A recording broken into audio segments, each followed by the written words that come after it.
শিৱসাগৰত গোমাংস বিক্ৰীৰ স্থানত অভিযান, দুজন আটক। ৰাজ্যৰ অন্যান্য প্ৰান্তৰ লগতে আজি শিৱসাগৰতো গোমাংস বিক্ৰীৰ স্থানত আৰক্ষী আৰু পশু চিকিৎসা বিভাগে যুটীয়াভাৱে অভিযান চলাইছে। শিৱসাগৰ কেন্দ্ৰীয় অঞ্চলস্থিত আমিনিয়া মুছলিম হোটেল আৰু পিকমি মুছলিম হোটেলত এই অভিযান চলোৱা হয়। অভিযান কালত সংশ্লিষ্ট দুয়োখন হোটেলৰ পৰা কেইবা কিলোগ্ৰাম গোমাংস জব্দ কৰা হয়। উল্লেখযোগ্য যে পশু চিকিৎসা বিভাগে জব্দ কৰা গোমাংসৰ প্ৰাথমিক পৰীক্ষা কৰি সন্দেহজনক বুলি চিহ্নিত কৰাৰ পিছতেই আৰক্ষীয়ে এই সম্পৰ্কে আইনগত পদক্ষেপ গ্ৰহণ কৰে। এই অভিযানত আৰক্ষীয়ে আমিনুল হক আৰু জাহিদ ছাফি হুছেইন নামৰ দুজন স্বত্বাধিকাৰীক গোমাংস সংৰক্ষণ আৰু বিক্ৰী সন্দৰ্ভত আটক কৰিছে বুলি জানিব পৰা গৈছে। তদন্ত চলি থকাৰ বাবে অধিক তথ্য এতিয়ালৈকে প্ৰকাশ কৰা হোৱা নাই। আটকাধীন ব্যক্তিসকলক শিৱসাগৰ থানালৈ লৈ যোৱা হৈছে আৰু যথাযথ আইনী প্ৰক্ৰিয়া আৰম্ভ হৈছে বুলি জানিব পৰা গৈছে।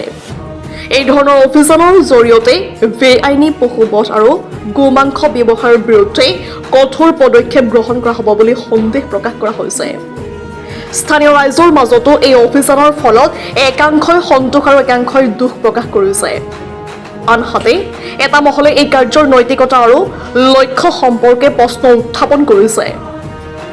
গোমাংস বেচা ক্ৰয় সম্পৰ্কীয় চৰকাৰী নিৰ্দেশনা আৰু বিধি নিৰ্দেশৰ ওচৰত সচেতনতা বৃদ্ধি কৰাৰ প্ৰয়োজনীয়তা তীব্ৰ হৈ পৰিছে।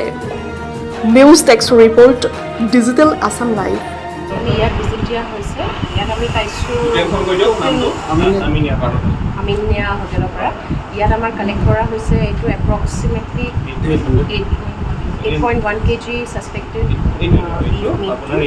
আৰু 2.530 kg কুক মানে বিফ মানে কালেক্ট কৰা হৈছে। আৰু আমি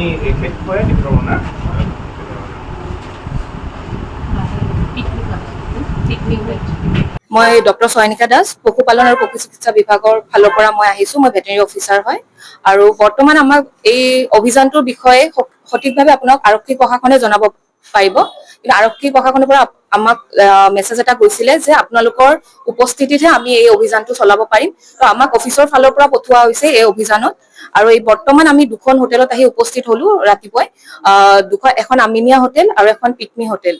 আৰু এই দুখন হোটেলত বৰ্তমান ছাছপেক্টেড বিফ মিট পোৱা গৈছে, যিটো আমি বৰ্তমান আপোনাক বিফ বুলি ক'ব নোৱাৰো, কাৰণ ফৰেনচিক লেবৰেটৰীত যাব, যিখিনি চেম্পল কালেক্ট কৰা হৈছে তাৰ পিছতে কনফাৰ্মেটৰি ডায়েগনচিছটো আমি আপোনালোকক ক'ব পাৰিম যে কি হয় মিটটো।